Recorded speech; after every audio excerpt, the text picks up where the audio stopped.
Perugia is just an incredibly amazing city. It's just a magical city, and I think Gil knew that somehow. And the city was magical to Gil, and I think Gil was magical to this city. And he is just so revered here, and he just loved being here for all those years, the later years of his life, where his band was in residence for this festival every year.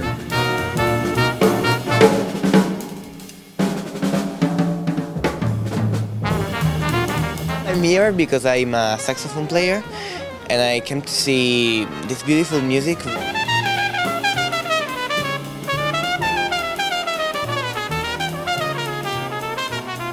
Live, you can see the atmosphere of the song, and you can see how it's difficult to play Gil Evans' music. It was completely genius, in my opinion. I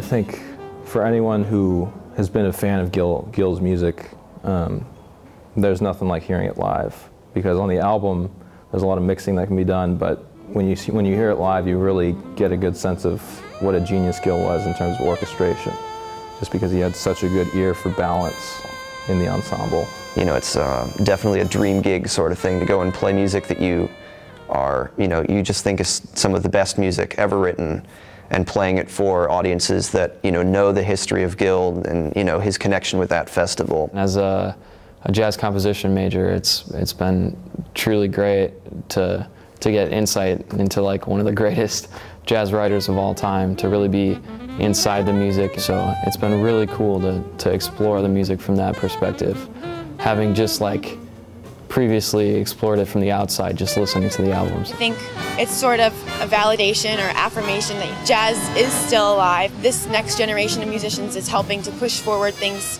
that happened in the past. I love the historical aspect.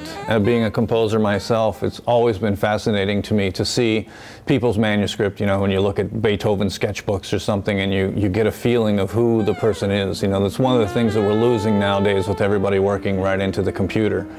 And to be able to see it in Gil's hand, that's still thrilling to me. There's so much magic behind small, intricate details, how an instrument reacts to another instrument, his orchestration, harmonic sense, doublings within the instruments and things like that are hard to pick up from the recording. But when you look at them on the score, it makes so much sense, and then you actually hear it live and you're like, yes, that's that sound. It's some mysterious Gil Evans sound that you can only really get from these original scores.